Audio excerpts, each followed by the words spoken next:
नमस्कार मित्रों, Kota online classes में आप सभी का स्वागत है। तो साथियों, आज बात करेंगे, वही कबीर हमारा चल रहा है। अभी कबीर पूरा नहीं हुआ लेकिन आज ख़त्म हो जाएगा। कबीर का जो है लास्ट पॉइंट बचा हुआ है, कबीर के संबंध में प्रसिद्ध कथन क्या क्या है। तो ये चीज़ आपको पता होना चाहिए। कबीर के बारे में जो है किस किस ने क्या क्या कथन या क्या क्या बातें बोली है, क्योंकि यहाँ से भी एक ने एक क्वेश्चन जरूर पूछा जाता है कि कबीर के बारे में ये किसने कहा है।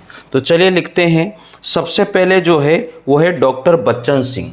सबसे पहला नाम आता है साथियों डॉक्टर बच्चन सिंह का। तो डॉक्टर बच्चन सिंह ने कबीर के लिए क्या कहा, डॉक्टर बच्चन सिंह के अनुसार। अब डॉक्टर बच्चन सिंह ने कबीर के लिए क्या कहा साथियों, तो ये भी सबसे इम्पोर्टेंट बात है। तो डॉक्टर बच्चन सिंह कबीर के लिए क्या कहते हैं, हिंदी भक्ति काल का प्रथम क्रांतिकारी, हिंदी भक्ति काल का प्रथम क्रांतिकारी पुरस्कर्ता कबीर है। तो लिखिएगा यहाँ पर, हिंदी भक्ति काल का, हिंदी भक्ति काल का, भक्ति काल का प्रथम क्रांतिकारी, प्रथम क्रांतिकारी पुरस्कर्ता कबीर है। कबीर है, ये किसने कहा, ये कहा है डॉक्टर बच्चन सिंह जी के द्वारा।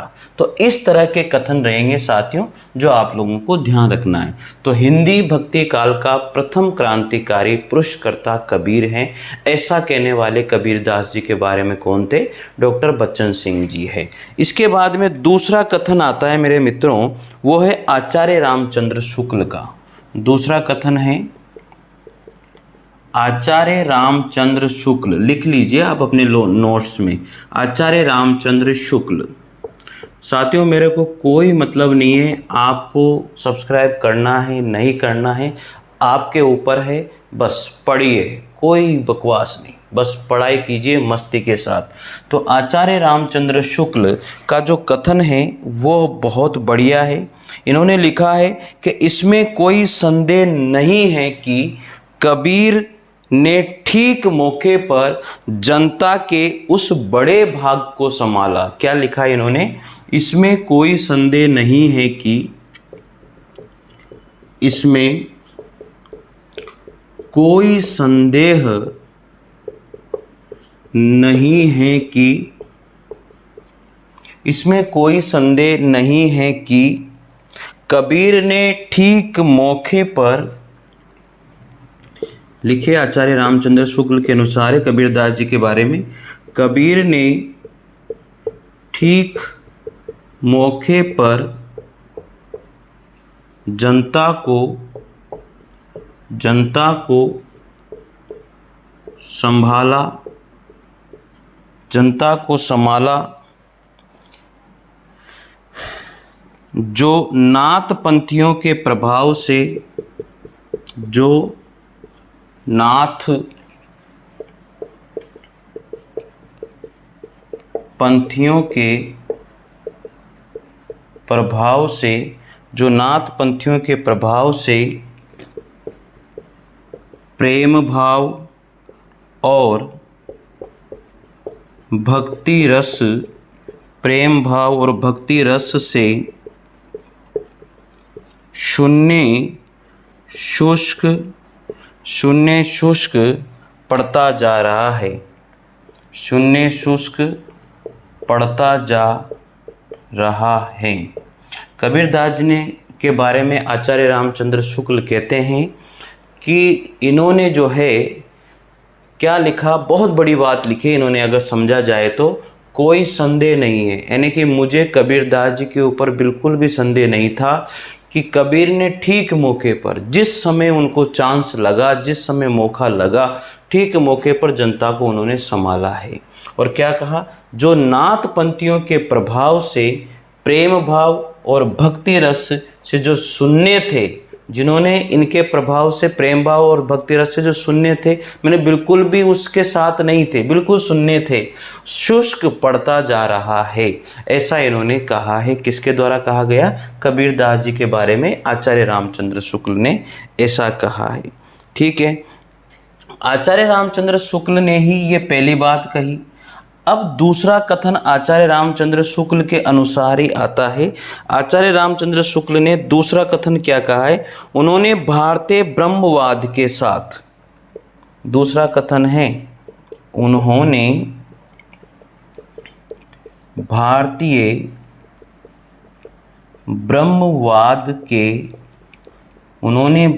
ब्रह्मवाद के साथ सूफियों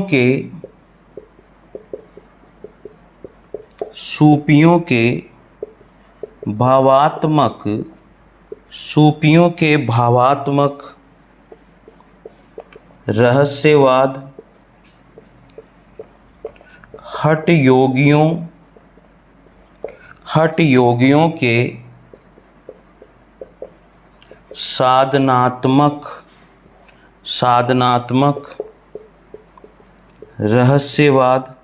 साधनात्मक रहस्यवाद और वैष्णवों के अहिंसावाद तथा प्रपत्तिवाद का मेल करके अपना पंथ खड़ा किया।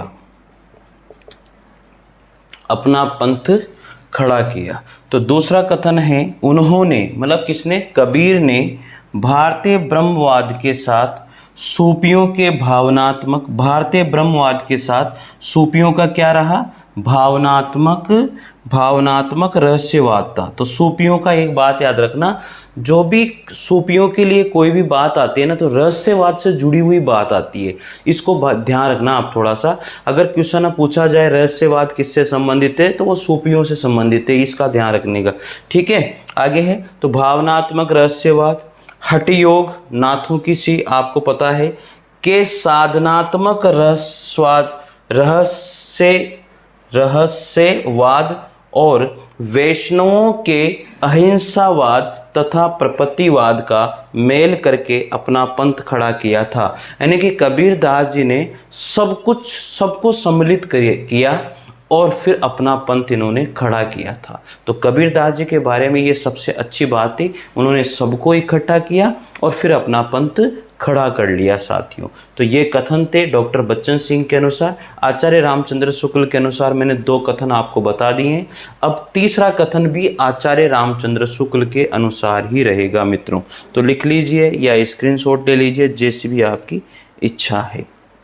चलिए बढ़े आगे, क्योंकि देखो एक न एक कथन कहीं ना कहीं किसी न किसी परीक्षा में पूछा ही गया है, और आप भी रखें ध्यान, क्योंकि कथन पूछे जाते हैं, इस बारे में आपको भी ध्यान होना चाहिए मित्रों। चलिए लिखिएगा। अब तीसरा जो कथन आता है वो भी आचार्य रामचंद्र शुक्ल के अनुसार ही रहेगा।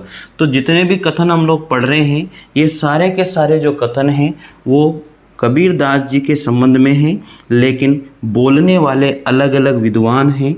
सबसे पहला जो कथन है वो डॉक्टर बच्चन सिंह के द्वारा लिखा गया, दूसरा कथन जो है वो आचार्य रामचंद्र शुक्ल ने लिखा, और तीसरा भी आचार्य रामचंद्र शुक्ल का ही है। अब तीसरा कथन आता है मित्रों, आचार्य रामचंद्र शुक्ल ने जो है ना बड़े बड़े कथन दिए हैं भाई। भाषा बहुत परिष्कृत और परिमार्जित न होने पर भी, इन्होंने क्या लिखा? भाषा बहुत परिष्कृत और परिमार्जित नहीं होने पर भी कबीर की उक्तियों में कहीं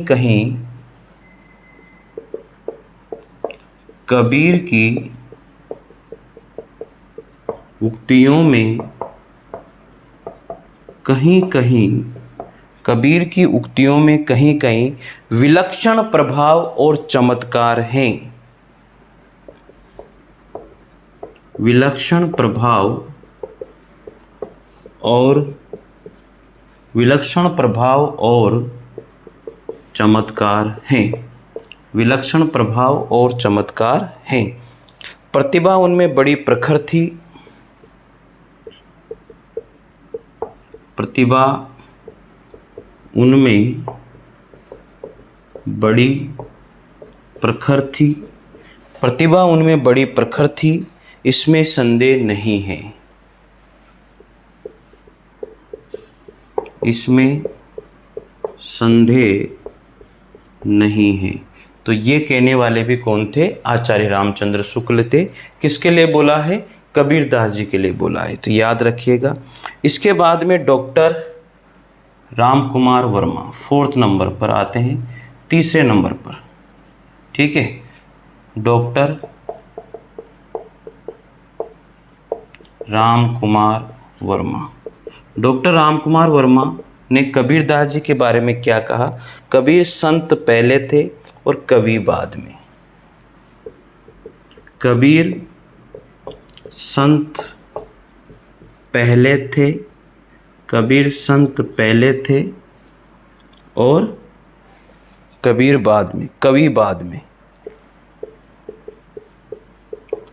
कवि बाद में। तो कबीरदास जी के बारे में ऐसा कहने वाले कौन थे कि कबीर संत पहले थे और कवि बाद में थे। ये डॉक्टर राम कुमार वर्मा के द्वारा कबीरदास जी के बारे में कहा गया है। अगला कथन आता है रमाशंकर शुक्ल रसाल। रमाशंकर शुक्ल रसाल। अगला कथन किसका है? रमाशंकर शुक्ल रसाल का है। इन्होंने क्या कहा? कबीर एक अच्छे संत और समाज सुधारक थे। कबीर एक अच्छे संत और समाज सुधारक थे। तो कबीरदास जी के बारे में कबीर एक अच्छे संत थे और समाज सुधारक थे, ऐसा कहने वाले कौन थे? रमाशंकर शुक्ल रसाल। तो याद रखना मित्रों, बहुत तगड़े तगड़े कथन हैं। आगे अब लिखते हैं डॉक्टर नगेंद्र के अनुसार कि डॉक्टर नगेंद्र ने क्या कहा।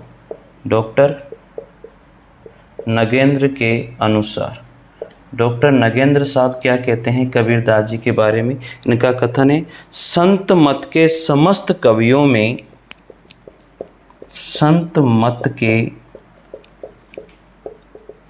समस्त कवियों में, संत मत के समस्त कवियों में कबीर सबसे अधिक प्रभावशाली, कबीर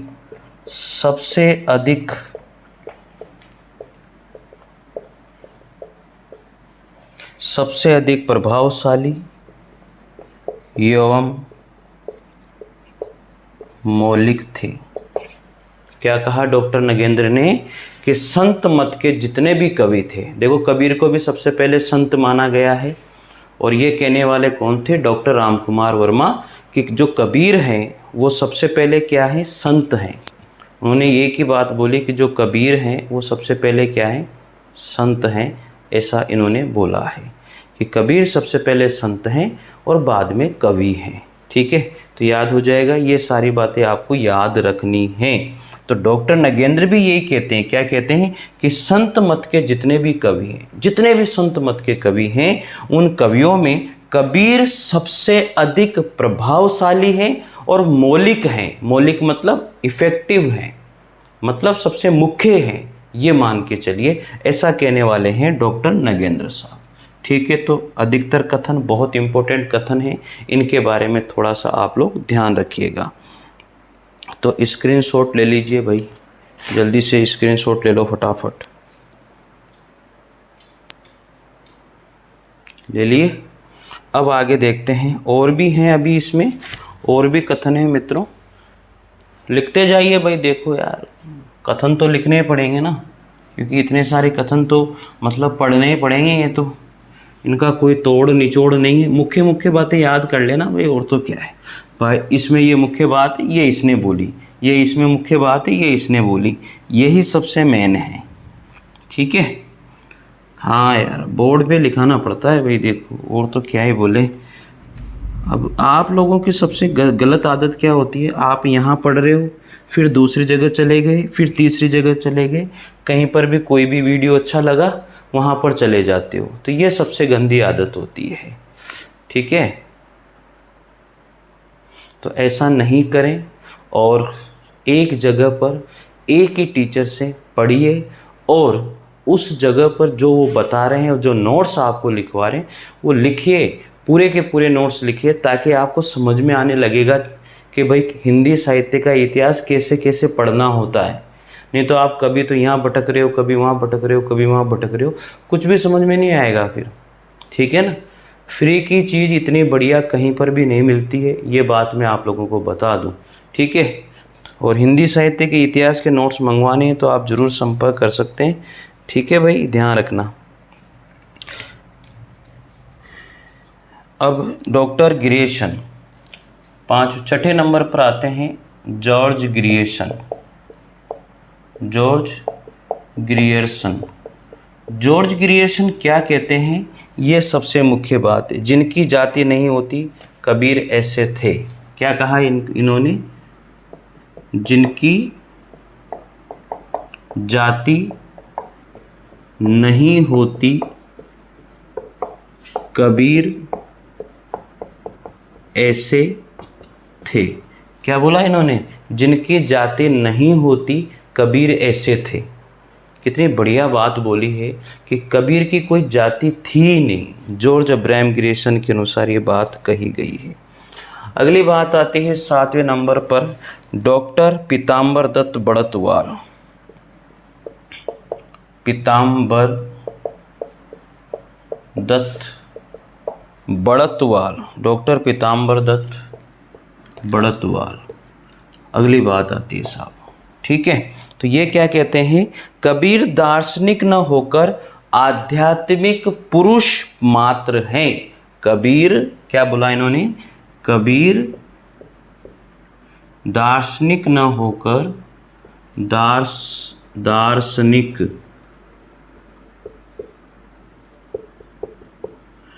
दार्शनिक न होकर, कबीर दार्शनिक न होकर आध्यात्मिक पुरुष मात्र हैं। आध्यात्मिक पुरुष मात्र हैं। क्या बोला इन्होंने कि कबीर दार्शनिक न होकर के एक आध्यात्मिक पुरुष मात्र हैं, ऐसा मानने वाले थे कबीरदास जी के बारे में पीताम्बर दत्त बड़तवाल। अब बच्चन सिंह ने वापस क्या कहा, वापस से डॉक्टर बच्चन सिंह का ही नाम आ जाता है। सबसे पहले भी इनके द्वारा ही कथन दिया गया था। वापस से क्या कहते हैं ये, संत कवियों में कबीर के बाद के कवि,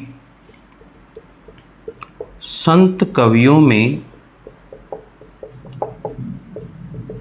कबीर के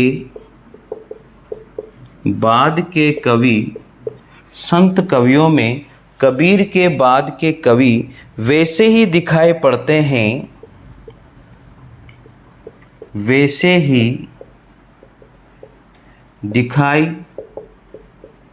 पड़ते हैं, वैसे ही दिखाई पड़ते हैं जैसे चंद्रोदय के बाद नक्षत्र मालिकाएं।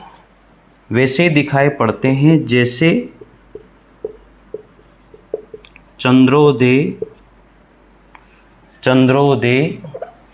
के बाद, चंद्रोदय के बाद नक्षत्र मालिकाएं, नक्षत्र मालिकाएं। कितनी बढ़िया बात बोली है यार। मतलब चंद्र उदय के बाद जो नक्षत्र मालिकाएं दिखाई पड़ती है, चंद्र उदय यानी कि चंद्रमा माना गया है कबीरदास जी को। देखो आप कितनी बड़ी बात बोली है। तो कबीरदास जी के बाद में जितने भी कवि हैं वो सारे के सारे नक्षत्र मालाओं का रूप माना है। कबीरदास जी ने इतनी बढ़िया, कबीरदास जी के लिए इतनी बढ़िया बात बोली है। तो आचार्य रामचंद्र फिर एक बात और बोलते हैं 90 नंबर पर, शुक्ल के अनुसार है ये। उन्होंने एक छोटी सी बात बोली, क्या बोली? कबीर धर्म उपदेशक थे। क्या कहते हैं ये? कबीर धर्मोपदेशक थे। छोटी सी बात बोली है, कबीर एक धर्म उपदेशक थे। तो इतने सारे कथन मित्रों हम लोगों ने बहुत बड़ी बातें करी है यहाँ पर। और एक और है शुक्ल जी का ही, प्रतिभा उनमें बड़ी प्रखर थी। आचार्य रामचंद्र शुक्ल का ही है, यही लिख देता हूँ, प्रतिभा उनमें बड़ी प्रखर थी। ये भी ध्यान रखना भाई, प्रतिभा उनमें बड़ी प्रखर थी। तो बहुत सारे कथन हैं, जितने लिखो उतने कम हैं। ठीक है मित्रों, तो लिख लीजिएगा इन सारे कथनों को, अच्छे कथन हैं भाई। ठीक है, अगला कथन लिखते हैं। 2-4 कथन और लिखा देता हूँ, 2-4 राइटर के, वो भी ज़रूरी है क्योंकि बहुत इम्पोर्टेंट हैं। जितने मुझे इम्पोर्टेंट लगते हैं इनके बारे में कि इन राइटर का तो लिखवाना ही चाहिए। इन्होंने कबीरदास जी के बारे में बहुत अच्छी बात बोली है और ये आने वाली हो सकती है मित्रों, तो लिख लीजिएगा। और आज हमारा जो है कबीर बिल्कुल ख़त्म हो जाएगा, फिर अगले राइटर की ओर बढ़ेंगे। देखो, बाबू गुलाब राय के अनुसार, बाबू गुलाब राय क्या कहते हैं? ये महात्मा बड़ी स्वतंत्र प्रकृति के थे। 10वें नंबर पर बाबू गुलाब राय के अनुसार है, ये महात्मा बड़ी स्वतंत्र प्रकृति के थे। ये महात्मा बड़ी स्वतंत्र प्रकृति के थे। ये महात्मा बड़ी स्वतंत्र प्रकृति के थे। फिर इन्होंने लिखा है, ये रूढ़िवाद के कट्टर विरोधी थे। ये रूढ़िवाद के कट्टर विरोधी थे। ये रूढ़िवाद के कट्टर विरोधी भी थे। ऐसा कहने वाला कौन है? बाबू गुलाब राय है। ठीक है भाई, तो यहाँ तक की बातें आप लिख लेना। लक्ष्मी सागर वार्ष्णेय के द्वारा, लक्ष्मी सागर वार्ष्णेय ने क्या कहा? लक्ष्मी सागर वार्ष्णेय क्या कहते हैं? ये कहते हैं कबीर में काव्य कम, काव्य अनुभूति अधिक है। इन्होंने क्या कहा? कबीर में काव्य कम, काव्यानुभूति, कबीर में काव्य कम और काव्यानुभूति अधिक है। ऐसा कहने वाले कौन थे? लक्ष्मी सागर वार्ष्णेय। किसके लिए कहा इन्होंने? कबीरदास जी के लिए कहा है। ठीक है, डॉक्टर बच्चन सिंह ने बहुत सारे कथन इनके लिए कहे और भी बहुत सारे राइटर हैं जिन्होंने कबीरदास जी के लिए बहुत कुछ बोला है मित्रों। बीच बीच में हम लोग उनको लेते रहेंगे। जो वैसे तो कबीरदास जी के बारे में जो मुख्य बातें थी, मुख्य कथन थे, वो सारे के सारे मैंने लिखवा दिए हैं। और तो इसमें कोई ज़्यादा कथन ऐसा नहीं है। लेकिन डॉक्टर बच्चन सिंह एक बात और बोलते हैं, कबीर के समकक्ष गोस्वामी तुलसीदास हैं। ऐसा बच्चन सिंह जी ने ऐसी बात भी बोली थी कि कबीर के समकक्ष जो है तुलसीदास जी को माना गया है। राम स्वरूप चतुर्वेदी भी ऐसा कहते हैं, कबीर पढ़े लिखे नहीं थे। राम स्वरूप चतुर्वेदी ने जो बोला है वो मैं आपको सुना रहा हूँ कि कबीर पढ़े लिखे नहीं थे, उन्हें सुनी सुनाई बातों का ज्ञान था। कबीर पढ़े लिखे नहीं थे, ये किसने कहा था? ये कहा था राम स्वरूप चतुर्वेदी ने। याद रखना, कबीर पढ़े लिखे नहीं थे, उन्हें सुनी सुनाई बातों का ज्ञान था, वे मूलतः समाज सुधारक थे। ऐसी उक्तियाँ कबीर के विवेचन और मूल्यांकन में अप्रासंगिक बिंदु हैं। ऐसा कहने वाले हैं राम स्वरूप चतुर्वेदी। ठीक है, फिर बाबू गुलाब राय के बारे में मैंने आपको बता दिया सारी बातें, बच्चन सिंह के बारे में बता दिया। राम स्वरूप चतुर्वेदी ने कबीरदास जी के बारे में एक बात और बोली है, कबीर में कई तरह के रंग हैं। राम स्वरूप चतुर्वेदी और क्या बोलते हैं, अगला कथन है, कबीर में कई रंग हैं, भाषा के भी और संवेदना के भी, भाषा के भी और संवेदना के भी, हिंदी की बहुरूपी जो हिंदी की बहुरूपी प्रकृति उनमें खूब खुली है। ऐसा भी राम स्वरूप चतुर्वेदी के द्वारा कबीरदास जी के लिए कहा गया है। अगला कथन साथियों मैं आप लोगों को बता देता हूँ, हजारी प्रसाद द्विवेदी का कथन है। तो यहाँ लिख रहा हूँ मैं, 12 नंबर पर है हजारी प्रसाद द्विवेदी। हजारी प्रसाद द्विवेदी ने क्या कहा कबीरदास जी के लिए, वे साधना के क्षेत्र में युग गुरु थे, वे साधना के क्षेत्र में युग गुरु थे, वे साधना के क्षेत्र में युग गुरु थे और साहित्य के क्षेत्र में भविष्य के सृष्टा थे, भविष्य के सृष्टा। ठीक है भाई, तो याद रख लेना, हजारी प्रसाद द्विवेदी के द्वारा भी, आचार्य हजारी प्रसाद द्विवेदी के द्वारा क्या कहा, वे साधना के क्षेत्र में एक युग गुरु थे और साहित्य के क्षेत्र में भविष्य के सृष्टा थे। बहुत बड़ी बात इन्होंने बोली है, बहुत खतरनाक बात बोली है। और अगला कथन आता है, हमारा लास्ट कथन है 13 नंबर पर, वो है श्याम सुंदर दास के अनुसार। श्याम सुंदर दास ने क्या कहा है, कबीर ही हिंदी के सर्वप्रथम रहस्यवादी कवि हुए। क्या कहा इन्होंने, कबीर ही हिंदी के सर्वप्रथम रहस्यवादी कवि हुए। कबीर ही हिंदी के सर्वप्रथम रहस्यवादी कवि हुए, ऐसा कहने वाले थे श्याम सुंदर दास। तो मित्रों, ये थे कबीरदास जी के लिए कहे गए सारे के सारे कथन। एक दो कथन और हैं जो मैं बोल के बता देता हूँ। श्याम सुंदर दास ने एक कथन और लिखा है, वो लिखा है, कबीर पहुँचे हुए ज्ञानी थे। श्याम सुंदर दास ही लिखते हैं, कबीर पहुँचे हुए ज्ञानी थे, उनका ज्ञान पोथियों की नकल नहीं था और न वह सुनी सुनाई बातों का बेमेल भंडार ही था। ऐसा कहने वाले भी श्याम सुंदर दास ही हैं। और मित्रों, बहुत सारे कथन हैं, वैसे तो लिखा जाए तो बहुत कुछ लिखा जा सकता है। तो ये हमारा संत काव्य धारा में जो है कबीर दास जी को हमने कंप्लीट किया। अब अगला जो भी वीडियो आएगा मित्रों, उसमें अगले राइटर के बारे में, यानी कि ज्ञानदेव के बारे में पढ़ेंगे, रैदास के बारे में पढ़ेंगे और दादू दयाल के बारे में पढ़ेंगे, मलुकदास जी के बारे में पढ़ेंगे। इस तरह से हम उनके बारे में पढ़ते हैं अगले वीडियो में साथियों। तो चल रहा है वीडियो धीरे धीरे, और आप लोग भी पढ़ते रहिए मित्रों। ठीक है, अच्छा लगे तो कर लीजिए लाइक और शेयर, नहीं लगे तो कोई बात है नहीं। ठीक है, चलिए, थैंक यू।